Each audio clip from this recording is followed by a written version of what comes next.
Todo comenzó como cualquier otra noche en los cielos del Caribe, hasta que todo se transformó en caos. El misterioso vuelo iBov 440. Un avión privado que partía del Aeropuerto Internacional de Maiquetía, cerca de Caracas, estaba a segundos de despegar cuando ocurrió el desastre. Pero lo que en un principio pareció ser un trágico accidente aéreo, rápidamente se reveló como algo mucho más oscuro. Expertos en inteligencia afirman ahora que no fue un accidente, fue sabotaje. Una traición interna calculada que puede marcar el inicio de la implosión política de Venezuela. De acuerdo con los primeros informes de inteligencia, el vuelo iBov Overtake 440 formaba parte de una misión secreta, su destino, una base militar secreta en Cuba. A bordo no estaban pasajeros comunes, sino agentes de confianza de uno de los cárteles más poderosos del país. Hombres con acceso a los secretos más íntimos de Maduro. Entre ellos estaban Riches Bermúdez y David A., ambos expilotos de la Fuerza Aérea, con lazos de larga data con las redes financieras del régimen. Pero la figura más importante era Ramón Carretero Napolitano, un hombre que, según rumores, era el guardián de la fortuna offshore de Nicolás Maduro y Cilia Flores, el banquero en la sombra de la familia gobernante de Venezuela. Carretero no viajaba solo. Informes sugieren que su familia estaba con él, una señal clara de que no se trataba de un viaje de negocios o misión política, sino de un intento de fuga. El objetivo, creen los analistas, era transferir activos sensibles, oro, documentos financieros codificados y datos cifrados de Venezuela a una base militar cubana, donde la riqueza del régimen podría ser protegida en caso de colapso. Pero antes incluso de que el avión pudiera despegar, una facción rival atacó. Imágenes de vigilancia confirmaron posteriormente que la explosión ocurrió completamente en tierra, un acto preciso de sabotaje, no una falla mecánica. En segundos, la aeronave se salió de la pista, explotando en una ráfaga de fuego y escombros, sin aviso, sin posibilidad de reaccionar. El plan meticulosamente preparado terminó en un instante. Inicialmente, las autoridades inundaron los medios con confusión, falla mecánica, perturbación climática, error del piloto. Pero los datos satelitales y las grabaciones de seguridad del aeropuerto que se filtraron contaron una historia diferente, una historia de traición interna. Oficiales de inteligencia describen el incidente como un ataque quirúrgico ejecutado por agentes leales a Diosdado Cabello, la poderosa figura a menudo retratada como rival de Maduro dentro de la élite chavista. Al amanecer, los restos del vuelo EIB 440 se habían convertido en el epicentro de un terremoto político. El secreto había sido revelado, una fuga de alto nivel había sido saboteada. Y si Carretero realmente tenía las llaves de los miles de millones escondidos de Maduro, entonces esto no era solo la destrucción de un avión, era la destrucción de la confianza dentro del régimen. A medida que el amanecer se acercaba en Caracas, el pánico comenzó a expandirse. La inteligencia militar cerró el aeropuerto, las líneas de comunicación fueron cortadas y una ola de arrestos siguió. Lo que había comenzado como un oscuro incidente aéreo ahora parecía la chispa de algo mucho más grande, una lucha abierta por el poder en el corazón del Estado venezolano. Analistas dicen que el sabotaje del vuelo iBov 340 puede ser el primer signo de una guerra silenciosa entre las facciones gobernantes de Venezuela. Y mientras circulan rumores sobre quién ordenó el ataque, una pregunta acecha a todas las reuniones de inteligencia. Esta noche, ¿fue este el momento en que el imperio de Nicolás Maduro comenzó a desmoronarse por dentro? En las horas siguientes a la destrucción del vuelo E-River 440, las redes de inteligencia en toda América Latina comenzaron a analizar los nombres de las personas a bordo. Los dos pilotos, Riches Bermúdez y David A., no eran simplemente leales, eran veteranos de confianza de la Fuerza Aérea de Venezuela, hombres elegidos a dedo para misiones que involucraban los activos más sensibles del Estado. Durante años, sirvieron como correos entre Caracas y La Habana, volando en rutas discretas que rara vez aparecían en los rastreadores de vuelos públicos. Su desaparición causó conmoción en los círculos militares, pero el verdadero centro de este misterio seguía siendo Ramón Carretero Napolitano, el hombre al que muchos analistas de inteligencia llaman el banquero fantasma. Carretero no era un agente común, era el arquitecto financiero detrás de miles de millones en transacciones clandestinas que vinculaban a la élite política de Venezuela con una red de cuentas offshore en Panamá, Malta y Chipre. Según informes de inteligencia filtrados, Carretero tenía acceso a unos $700 millones en activos directamente vinculados a Nicolás Maduro y su círculo íntimo. Si era capturado o desertaba, podría exponer todo un imperio financiero que ha mantenido al régimen a flote durante años de sanciones y aislamiento. Su inclusión en el vuelo transformó lo que podría verse como una operación de contrabando en un potencial acto de traición. La presencia de sus familiares a bordo solo profundizó la intriga. No se trataba de una transferencia de fondos, era una evacuación estratégica, un último intento de eliminar activos, datos y personal críticos del suelo venezolano antes de un colapso inevitable. Analistas señalan que operaciones de fuga similares ya han ocurrido en regímenes en colapso, desde Libia hasta Rumanía, cuando los círculos interiores comienzan a temer a su propio líder más que a sus enemigos. El plan era claro: partir secretamente de Maiquetía, repostar en Panamá y continuar hasta la base aérea de Playa Baracoa en Cuba, una instalación restringida, conocida por albergar transferencias de inteligencia y misiones de estado de emergencia. Una vez en Cuba, Carretero y sus acompañantes estarían bajo la protección del G2, el Servicio de Inteligencia cubano, que durante largo tiempo ha estado entrelazado con la propia red de contrainteligencia de Venezuela. Pero algo o alguien traicionó el plan. Las pruebas recuperadas por analistas de seguridad sugieren que elementos rivales dentro del movimiento chavista estaban monitoreando la misión de cerca. Entre los sospechosos de orquestar el plan está Diosdado Cabello, el segundo hombre más poderoso de Venezuela. Desde hace largo tiempo acusado de mantener sus propias redes de contrabando y militares, Cabello a menudo entra en conflicto con la influencia cubana dentro del gobierno. Su facción pragmática e implacable habría visto el vuelo con destino a Cuba como una amenaza, una transferencia de influencia fuera del suelo venezolano. Si esto es cierto, entonces la explosión que destruyó el vuelo EVOS 340 no fue un acto aislado de sabotaje, fue un mensaje deliberado. Nadie escapa con los secretos del régimen. La noche del 24 de septiembre, Caracas estaba en un silencio tumultuoso. Agentes de inteligencia corrieron para proteger servidores, bautas y cajas fuertes personales de personas vinculadas a Carretero. Generales de alto rango fueron interrogados, otros huyeron. El pánico apoderó del círculo íntimo a medida que los rumores de traición se multiplicaban. Para Maduro la pérdida no era solo material, fue psicológica.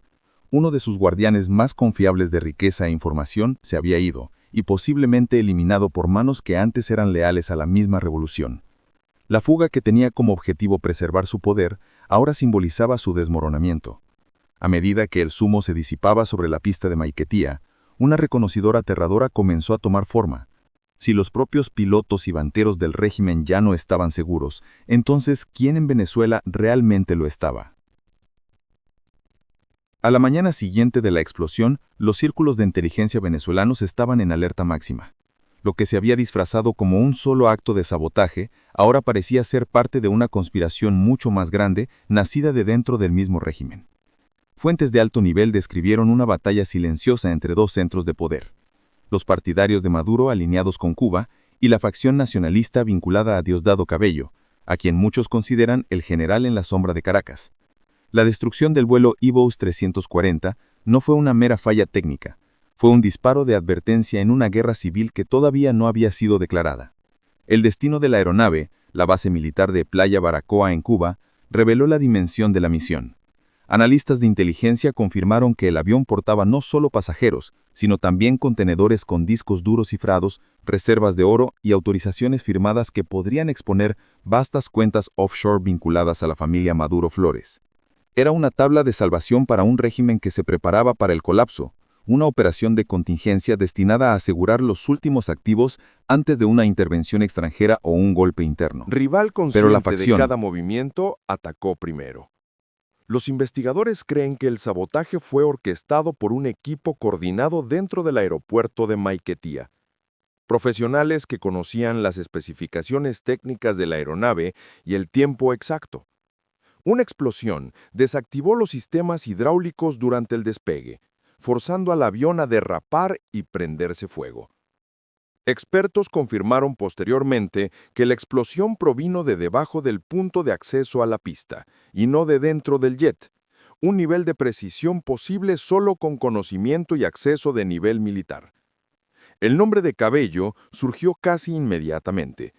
Sus vínculos con sectores de las Fuerzas Armadas venezolanas y con figuras poderosas de la logística militar le otorgan control sobre instalaciones importantes, incluyendo equipos de tierra.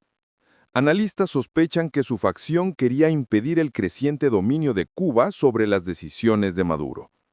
Durante años, los servicios de inteligencia de La Habana se han infiltrado en el ejército, el sector petrolero y la Guardia Presidencial de Venezuela.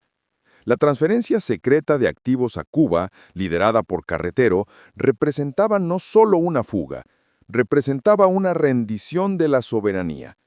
Para la facción de Cabello, eso era imperdonable. Mientras tanto, agencias de inteligencia extranjeras monitoreaban cada movimiento.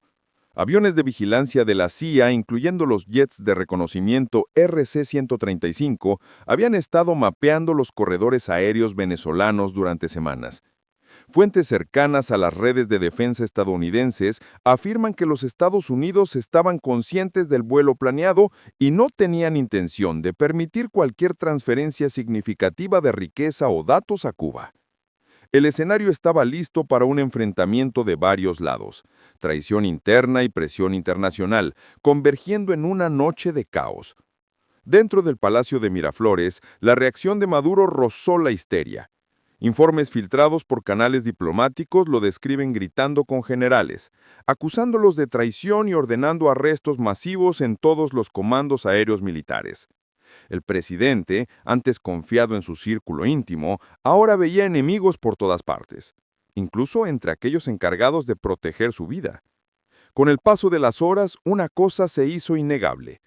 El sabotaje no había destruido solo un avión, había expuesto las líneas de fractura del régimen, el punto donde la lealtad termina y la supervivencia comienza. Caracas se sumió en el silencio esa noche, con su horizonte parpadeando bajo órdenes de apagón. En los pasillos del propio gobierno, los teléfonos fueron incautados, las reuniones canceladas y los funcionarios desaparecieron de la noche a la mañana. Observadores dicen que la revolución venezolana ya no está unida, se está devorando a sí misma por dentro. Y mientras las unidades de inteligencia rastrean la cadena de traiciones, una pregunta inquietante se cierne ahora sobre la nación.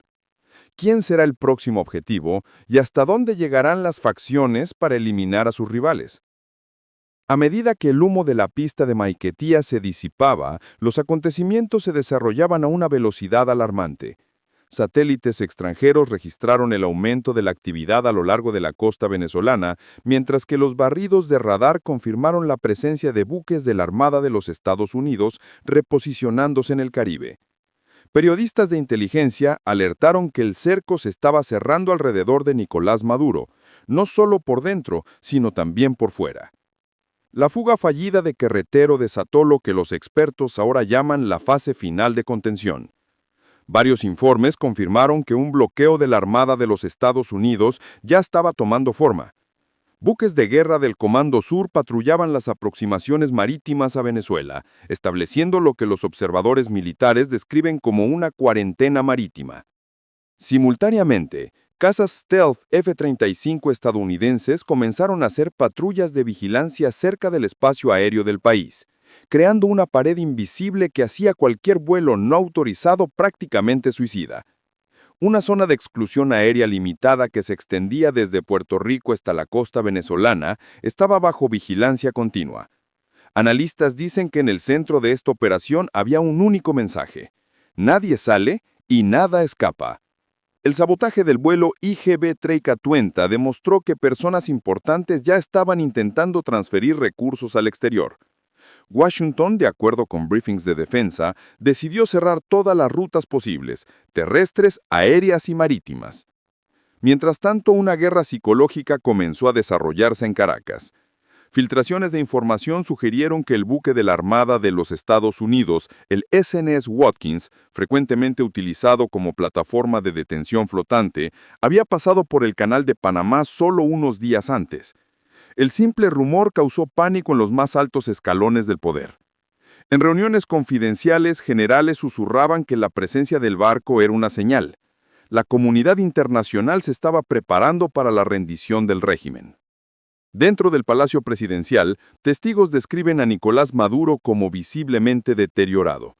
Sus discursos, antaño entusiastas, fueron sustituidos por largos silencios y explosiones repentinas en funcionarios y generales. Suertes cercanas a su equipo médico confirmaron más tarde que necesitó atención de emergencia después de un episodio de ansiedad extrema. Está atrapado en su propia telaraña, dijo un oficial de inteligencia. Cada llamada telefónica puede ser una traición. Cada golpe en la puerta puede significar arresto. Al mismo tiempo, la lealtad comenzó a desintegrarse entre sus guardias de confianza. Los pilotos, oficiales y agentes de inteligencia que antaño juraron lealtad a la revolución, ahora eran vistos como potenciales desertores. La destrucción del IT-34 había destruido cualquier ilusión de unidad. Lo que había comenzado como una extracción financiera secreta, ahora era el símbolo del colapso del régimen. Las evaluaciones de los servicios secretos extranjeros que circularon entre las embajadas diplomáticas pintaron un cuadro sombrío. Maduro ya no tenía ninguna ruta de escape viable. Ni Rusia ni Irán podían ofrecer apoyo aéreo. La implicación de China se limitaba a una diplomacia distante. Incluso Cuba, su aliado histórico, se mostraba reacio a intervenir directamente después de que la explosión expusiera su rol en la operación secreta. Por primera vez, analistas occidentales describieron la situación de Maduro como aislamiento terminal. Cada movimiento suyo era traqueado, cada comando que emitía enfrentaba vacilación. Y con el paso de las horas, una creciente sensación de inevitabilidad se extendió en Caracas de que el régimen ya no estaba en control de su destino. La destrucción de un vuelo desató la reacción en cadena que años de sanciones no habían logrado. Ahora, advertían los observadores de inteligencia, el siguiente paso decidiría si Venezuela enfrentaría una transición negociada o una implosión interna. ¿Pero podría Maduro aún comandar la lealtad del tiempo suficiente para sobrevivir? ¿O el tiempo ya se había agotado? 48 horas después de la explosión de la AX-440, el gobierno en Caracas se había transformado en una fortaleza de miedo. Los ministros ya no confiaban unos en otros. Los generales se negaban a compartir códigos de comando. Incluso los asesores más cercanos de Maduro estaban sujetos a la vigilancia de unidades de inteligencia rivales. De acuerdo con memorandos filtrados que circulaban entre fuentes diplomáticas, el liderazgo de Venezuela ya no funcionaba como un gobierno. Funcionaba como un conjunto de células de supervivencia en guerra. La desaparición de Ramón Carretero, el operador financiero secreto del régimen, sacudió el delicado equilibrio que antes unía a la élite chavista. La red de Carretero administraba cuentas offshore, contratos petroleros y la economía paralela que mantuvo a la clase dominante viva durante años de sanciones. Con su partida, el flujo de dinero y la lealtad comenzaron a secarse simultáneamente. De repente, generales que antes eran recompensados por la lealtad se vieron sin paga, aislados e imprescindibles. Luego vinieron las filtraciones. El País, uno de los periódicos más respetados de España, publicó fragmentos de comunicaciones interceptadas entre autoridades venezolanas e intermediarios de Estados Unidos. Los informes sugerían que varios oficiales superiores de Maduro estaban negociando secretamente un paso seguro, posiblemente ofreciendo información o acceso interno a cambio de amnistía.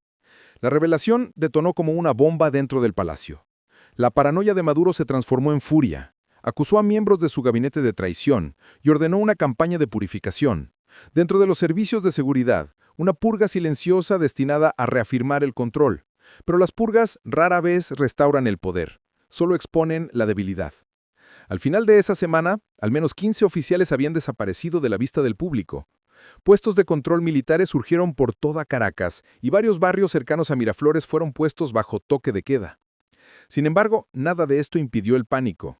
Comenzaron a surgir informes de que incluso miembros de la Guardia Personal de Maduro estaban comunicándose por canales cifrados con embajadas extranjeras. La revolución que antes prometía lealtad, por encima de todo, se había fragmentado en una docena de feudos rivales. Analistas compararon la atmósfera con los últimos días del régimen de Nicolae Ceausescu en Rumania. Un gobernante paranoico, rodeado de enemigos, atrapado dentro de su propio aparato de seguridad. Cada movimiento de Maduro era ahora dictado por el miedo. Informes de inteligencia lo describían caminando de un lado a otro en habitaciones sin ventanas, durmiendo a intervalos cortos y negándose a comer comidas que no fueran preparadas bajo supervisión directa. Por primera vez, ni siquiera sus consejeros cubanos lograban llegar a un consenso sobre cómo protegerlo. En el centro de esta desintegración estaba una verdad simple y brutal. Nadie confiaba ya en nadie. Cada rumor de deserción, cada mensaje interceptado, cada acusación susurrada profundizaba la fractura. Dentro de la Asamblea Nacional comenzaron a surgir rumores de un comando de transición, un esfuerzo silencioso para preparar la gobernanza después de la caída de Maduro. Diplomáticos extranjeros en Bogotá y Washington comenzaron a coordinar posibles respuestas humanitarias en caso de colapso. Mientras, en Caracas, los ciudadanos podían sentir que algo invisible se estaba desmoronando encima de ellos. Se extendieron rumores de convoyes blindados saliendo de la capital por la noche, de cargamentos de oro desviados a lugares desconocidos, de mercenarios extranjeros custodiando propiedades privadas. Dentro del palacio, Maduro continuaba negándose a dimitir, pero el círculo a su alrededor se encogía a cada hora que pasaba. Cada nuevo amanecer traía menos aliados y más silencio. La cuestión que resonaba por los pasillos del poder ya no era si el régimen caería, sino quién sobreviviría cuando eso sucediera. A medida que la última semana de septiembre se desarrollaba, el antaño poderoso gobierno bolivariano comenzó a desintegrarse a la vista de todos. Convoyes militares circulaban por Caracas como depredadores inquietos. Informes no confirmados hablaban de unidades blindadas negándose a cumplir órdenes, de soldados desertando al amparo de la noche, de susurros resonando por los cuarteles: «El comandante está acabado». Dentro del complejo presidencial de Miraflores, Nicolás Maduro se atrincheró en lo que los oficiales de inteligencia ahora llaman el búnker rojo. Sus líneas de comunicación se redujeron a un puñado de asesores de confianza, o lo que quedaba de ellos. El sonido de los helicópteros sobrevolando ya no traía tranquilidad, sino pavor. Ya no era claro si esas aeronaves pertenecían a su propia fuerza aérea o a rivales preparándose para atacar. Analistas internacionales observaron que el comportamiento de Maduro había cambiado de desafío a desesperación. Alternaba las habitaciones donde dormía a cada pocas horas, ordenaba que se probaran los alimentos de todas las comidas y prohibió a todo el personal no anunciado del complejo. Sin embargo, incluso dentro de esas paredes reforzadas, la traición se infiltró. Asesores cubanos, antaño sus aliados más leales, estaban supuestamente divididos. Algunos instaban a la rendición inmediata para evitar el derramamiento de sangre. Otros insistían en que luchara hasta el final, retratando la capitulación como humillación. Pero la señal final del colapso no vino de los militares, vino de la diplomacia. Un comunicado filtrado reveló que intermediarios cercanos a la Casa Blanca habían retirado formalmente todos los canales de negociación. Un mensaje firmado por el presidente Donald Trump durante la Asamblea General de las Naciones Unidas dejó claro: el tiempo de negociación ha terminado. El significado era inequívoco. No había más salidas, no había más corredores seguros, no había más vuelos. La implosión que comenzó con el sabotaje del vuelo Viasa 440 había llegado a su fin. Analistas de Defense News y Al Jazeera observaron que la traición interna, agravada por el aislamiento externo, dejó a Maduro sin margen de maniobra. Su control sobre las Fuerzas Armadas se había deteriorado, su red de inteligencia estaba fragmentada y sus finanzas ahora estaban congeladas o comprometidas. Imágenes satelitales publicadas a principios de octubre mostraron un aumento del movimiento militar alrededor de Caracas. Tanques reposicionados, centros de comunicación sellados y unidades de élite reubicadas. Fuentes de inteligencia describían esto como la contención de un régimen moribundo. Para Maduro, cada leal perdido era otra pared que se derrumbaba a su alrededor. En esta fase, incluso su antaño temido Comando de Contrainteligencia, el SEBIN, estaba dividido.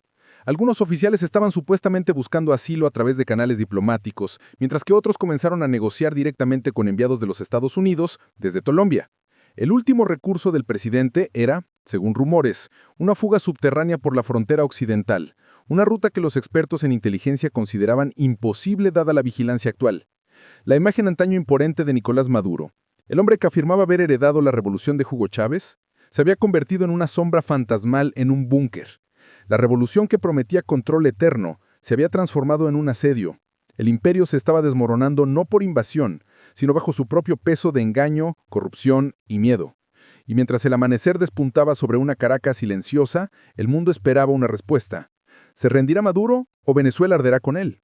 El sabotaje del vuelo Viasa 440 fue más que un acto de traición. Fue el detonante que iluminó las fracturas más profundas de Venezuela. Una nación dividida, un liderazgo en colapso y una revolución devorándose a sí misma. Lo que comenzó como un intento secreto de fuga se transformó en la chispa que iluminó décadas de corrupción, paranoia y miedo. En los ojos de los expertos en inteligencia, este evento marcó la transición del control al caos. Nicolás Maduro, antaño visto como el heredero inquebrantable de Chávez, es ahora un símbolo de implosión, el eco final de un régimen destruido por sus propios secretos. Su círculo íntimo está fragmentado. Su militar es desleal y su pueblo está desesperado por cambios. El sabotaje no solo destruyó un avión, destruyó la ilusión de unidad que mantenía unido el sistema. Sin embargo, más allá de la caída de un hombre, hay una cuestión que acecha a todos los venezolanos hoy. ¿Qué viene después? ¿La nación será reconstruida bajo un nuevo liderazgo o entrarán en una espiral de silencio y miedo? Los próximos días u horas pueden determinar el curso de la historia de Venezuela para las generaciones futuras. Si finalizó este análisis interesante, no olvide suscribirse, dejar un comentario y compartir sus ideas a continuación. ¿Cree que fue este el fin del régimen de Maduro o solo el comienzo de una nueva guerra secreta por el poder? Esté atento, el próximo capítulo puede estar desarrollando ya.